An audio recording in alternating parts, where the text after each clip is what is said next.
Dear learner, I welcome you all in this MOOC course on Principles of Electrical Sciences. I am Dr. Sanjay Agrawal, Electrical Engineering Department, School of Engineering and Technology, IGNOU. In this session, we are going to discuss about the DC circuit. In this DC circuit, we will discuss about what is an active circuit, what is a passive circuit, what is a unilateral circuit, bilateral circuit. Then we will discuss about the different type of energy sources, that is ideal voltage source, ideal current source, then how to convert current source into voltage source and voltage source into current source. Then we will discuss about two very important law, that is KVL, that is Kirchhoff's voltage law, and KCL, that is Kirchhoff's current law. So let us start DC circuit.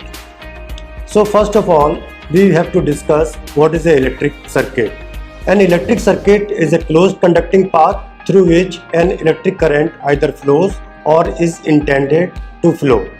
Then we have to understand what is electric network. A combination of various electric elements connected in any manner is called an electric network. So electrical circuit is a combination of different circuit elements, and these elements may be the resistance, inductance, capacitance, and maybe energy sources. But difference between circuit and network: circuit will always be closed, network may be open or may be closed. So here you can see in the diagram that in the first diagram you can see there is a circuit which have three basic electrical elements, that is resistance, inductance and capacitance, and all these three elements are connected in series with 120 volt voltage source. So this is a one circuit. And another example that you can see, that is a delta network. This is also a network in which there is a three resistance are denoted as RAC, RBC and RAB. In the star connection, again there is three resistances, that is RA, RB and RC. So you can observe here that this particular star connection is open. So this open connection is basically a network. So circuit will always be closed and network may be open or may be closed. So this is the difference between circuit and network. Now we have to understand what is a short circuit. Generally it is said that short circuit happen. A short circuit happens when a path of zero resistance is connected between two terminals. The resistor shown here in the figure is the actual path for the current, and the curved wire going around it is the short circuit path. It is to noted that current always flows through the least resistance path. So here you can see there is a one resistance is connected, and across the resistance there is a one wire is connected which have zero resistance. So whenever voltage will be applied across this resistance, so current will always flow through only the least resistance path. So it will behave like a short circuit, because current flowing through this circuit is equal to I equal to B upon R. In this case equivalent resistance is zero. So current is what? That is infinite current will flow through this circuit. Now we have to understand a different circuit element or the parameter. The various elements of an electric circuit are called its parameter, such as resistors, inductors and capacitors.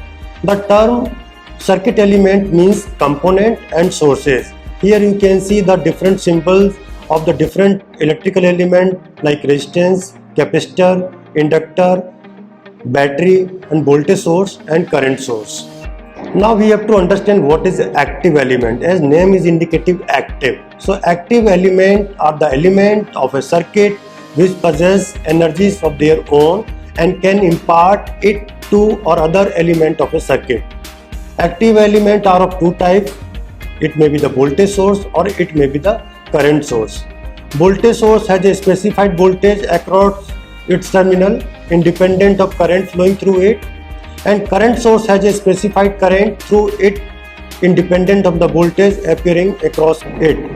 In diagram you can see there is a one battery and there is another bulb. So this battery is working as an active element and the bulb will work as a passive element, because this battery is giving energy to the bulb. So that means this bulb is receiving some energy from that active element, that is battery. So battery is an active element and this bulb is a passive element. Now we have to understand what is passive element. The passive element of an electric circuit do not possess energy of their own. They receive energy from the sources. So example of passive element are resistance, inductance and capacitance. Here you can see in the diagram there are different components has been shown in the diagram like resistor, inductor and capacitor. When electrical energy is applied to a circuit element, it will respond in one or more of the following ways. If the energy is consumed, then circuit element is a pure resistor. If energy is stored in a magnetic field, the element is a pure inductor. And if the energy is stored in an electric field, the element is a pure capacitor. Now we have to understand the difference between linear circuit and non-linear circuit. So first of all, we will discuss what is a linear circuit. An electric circuit that contains parameter of constant value, that is, their value do not change with the voltage or current, is called linear circuit. So what is a non-linear circuit? An electric circuit that contains parameter whose value changes with voltage or current is called non-linear circuit. Now we have to say what are the example of the linear circuit and non-linear circuit. The current passing through a resistor is proportional to the voltage applied through it, and the relation is expressed as VI, or it can also be written as V equal to IR. A linear element or network is one which satisfies the principle of superposition, that is principle of homogeneity and additivity. Resistors, inductor and capacitor are the examples of the linear element, and their properties do not change with the change in the applied voltage and the circuit element. It can be seen in the following diagram, which have two basic elements, resistor and inductor, and these two elements are connected in series with the voltage source. So here you can see the linear relation between voltage and current. Non-linear elements VI characteristic do not follow the linear pattern, that is, current passing through it does not change linearly with a linear change in the voltage across it. Example are the semiconductor device such as diode and transistor. Here you can see one diode is connected between the load and the AC supply, and you can see the characteristic. Here you can see the IV characteristic, and you can see there is no linear relation between current and voltage if current is flowing through the diode. Now we have to understand what is a bilateral circuit. An electric circuit that possesses the same properties or characteristic in either direction is called bilateral circuit. A transmission line is the best example of the bilateral circuit because it can be made to perform its function equally well in either direction. So here you can see in the diagram there is a 5 kilo ohm resistance is connected across the 30 voltage source. So here you can see the polarity also. So what will be the current flowing through this circuit? That is 30 divided by 5. That means 6 milliampere current will flow through 5 kilo ohm resistance. Now if you are changing the polarity of the voltage source, that means now polarity will be minus to plus. So what will be the difference? Only the direction of the current will be changed. That means current will start flow from lower side to upper side, but the value of the current will be the same. So you can say this is a bilateral circuit. Just opposite of bilateral circuit is what? Unilateral circuit. An electric circuit whose properties or characteristic change with the direction of its operation is called unilateral circuit. A diode rectifier circuit is a unilateral circuit because it cannot perform similarly in both the direction. In this diagram you can see there is a diode is connected between the AC supply and load, and this circuit is connected in series. So this diode will work only when it gets positive supplied across it. That means when its P terminal is connected to the positive and N terminal is connected to the negative, then it will work in forward bias direction. That means this diode will not work in the reverse bias condition. So this is an example of unilateral circuit. Now we have to understand what is a node.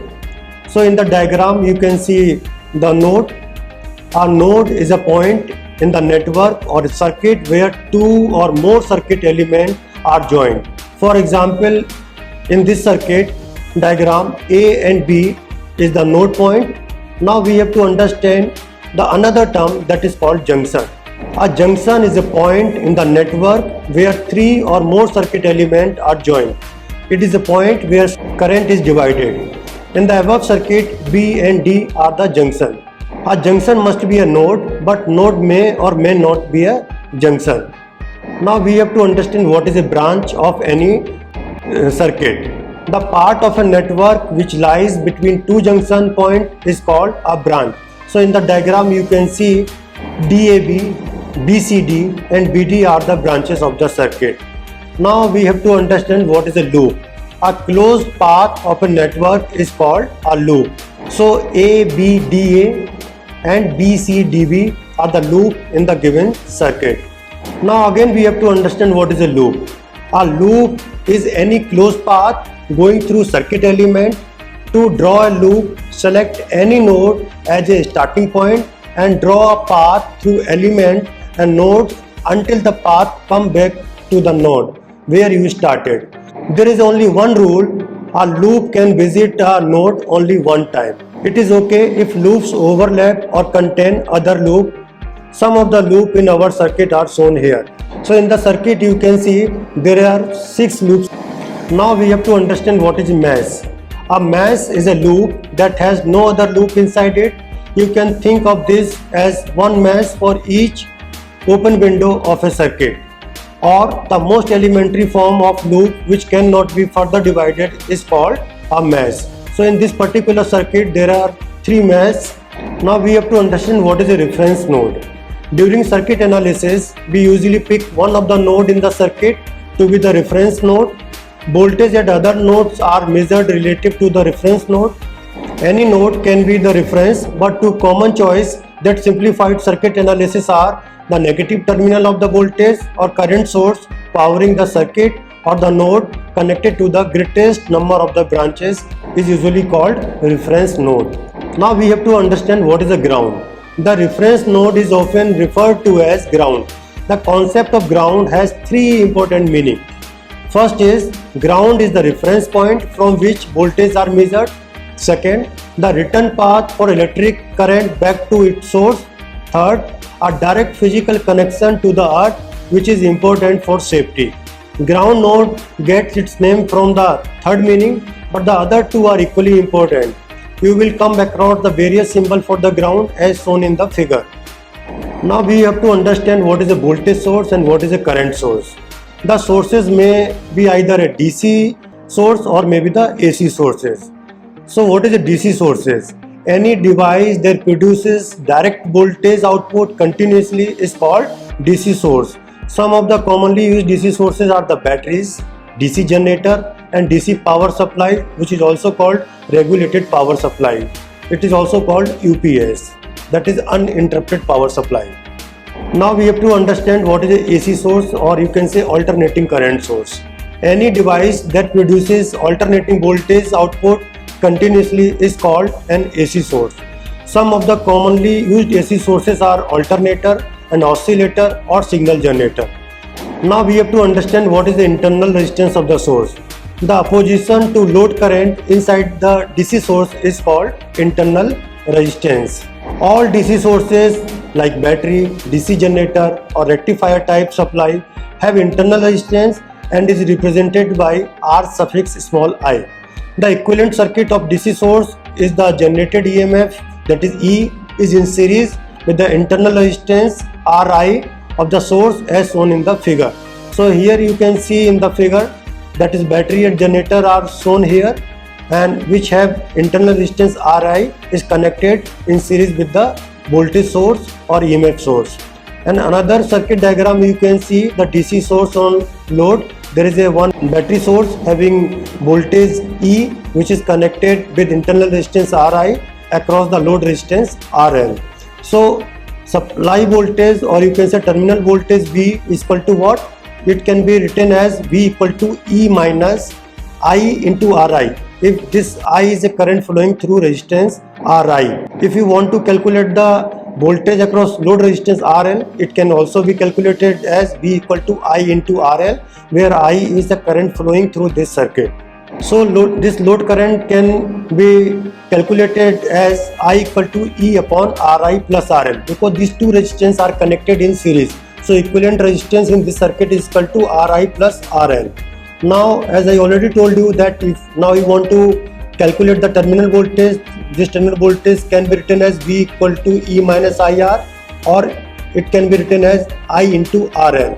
So you have a value of I, that is I equal to E upon Ri plus RL. You just put this value in this equation. So you will get the equation of terminal voltage V equal to E upon Ri plus RL multiplied by RL. This can also be written as E upon 1 plus Ri plus RL. The voltage across the load terminal is reduced because of the voltage drop in the internal resistance of the sources. Our sources having smaller internal resistance will have a smaller voltage drop. Now we have to understand what is the ideal voltage source. A voltage source that has zero internal resistance is called an ideal voltage source. In such cases, the terminal voltage remains the same irrespective of the value of the load resistance. So as we know, the terminal voltage can be written as V equal to E upon 1 plus Ri upon RL. So in case of ideal voltage source, internal resistance is 0. So just put the value of resistance Ri equal to 0. So what will be the terminal voltage? Terminal voltage will be equal to V equal to E. That means terminal voltage equal to the source voltage. Now we have to understand what is a practical voltage source. An ideal voltage source is not practically possible. If it would exist, it would supply an infinite current at short circuit, which is not possible. Therefore, all the voltage sources have some internal resistance that limits the current at short circuit condition. A practical voltage source is shown in the figure, which have voltage source E and having internal resistance Ri, which is connected in series. However, it is always preferred to have a source that has very small internal resistance so that the terminal voltage of the source remains almost constant from no load to full load. A voltage source that has very low internal resistance as compared to the load resistance is known as constant voltage source. Now we have to understand what is the difference between voltage source and current source.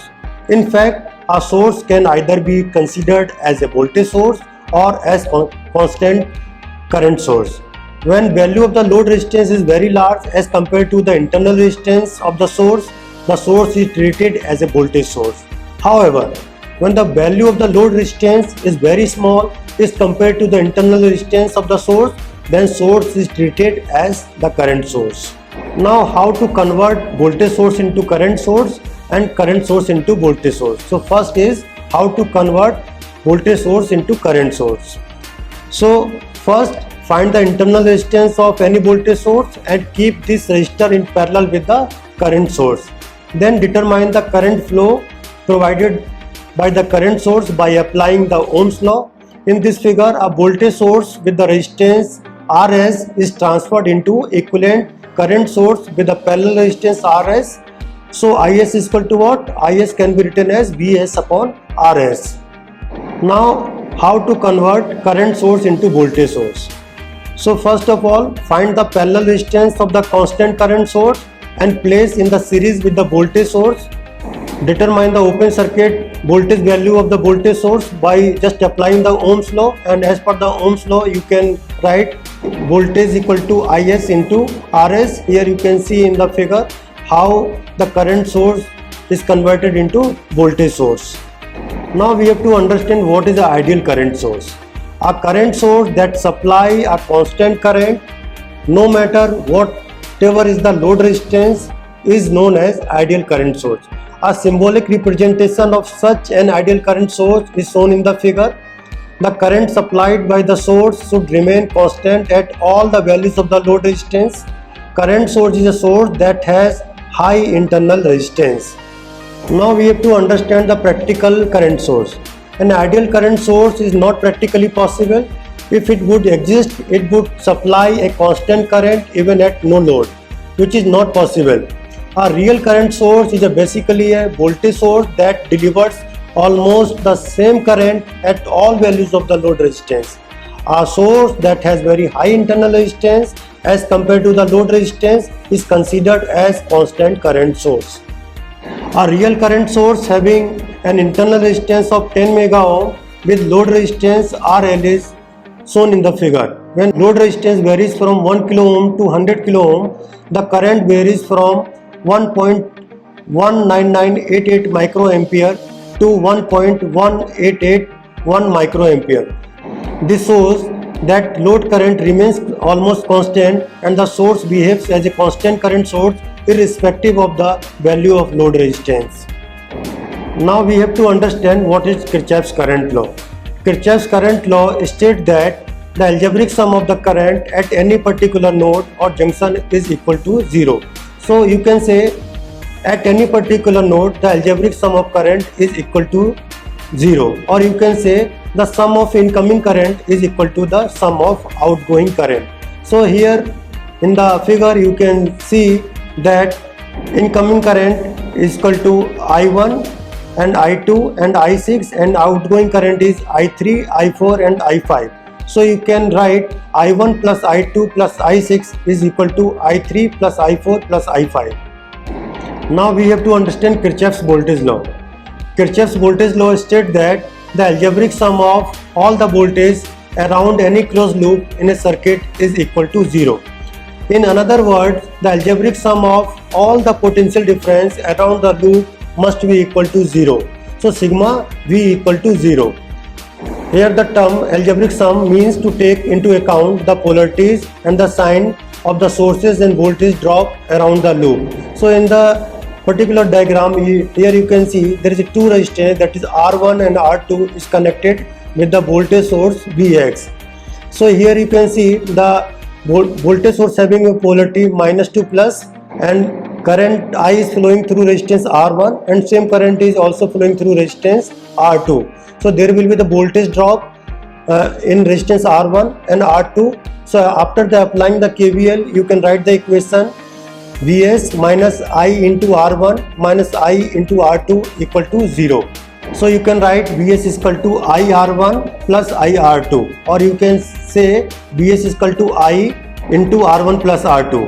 So when applying Kirchhoff's voltage law to a specific circuit element, it is important that we pay special attention to the algebraic sign like plus and minus of the voltage drop across the element and the EMFs of the source, otherwise our calculation may be wrong.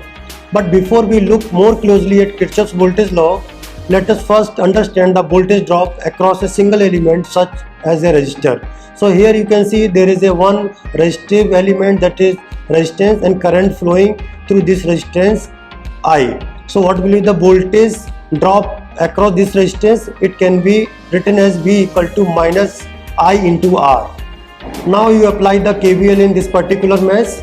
So as I already told you that it can be written as, because polarity of voltage source is -2 plus, so it can be written as positive Vs, that is Vs. Then there is a drop across the resistance R1, and again there is a drop across the resistance R2, that is IR2. So it can be written as Vs minus IR1 minus IR2 is equal to 0, or it can be written as Vs is equal to IR1 plus IR2, or it can also be written as Vs is equal to I multiplied by summation of R1 and R2. So in this particular session we have discussed different terminologies related to the DC circuit. We have understood what is the active circuit, what is a passive circuit, what is a unilateral circuit, what is a bilateral circuit, what is a linear element, what is non-linear element, and we have also discussed about what is the ideal voltage source, what is the ideal current source. At the same time we have also discussed how to convert voltage source into current source and current source into voltage source. And in the last we have discussed two basic laws, that is a Kirchhoff's voltage law and Kirchhoff's current law. So I am again repeating that Kirchhoff's current law states that algebraic sum of current at any particular node or junction is equal to 0. And as per the KVL, the algebraic sum of the voltage in any closed path is equal to 0. So this is all about the basic terminology related to the DC circuit. Thank you very much.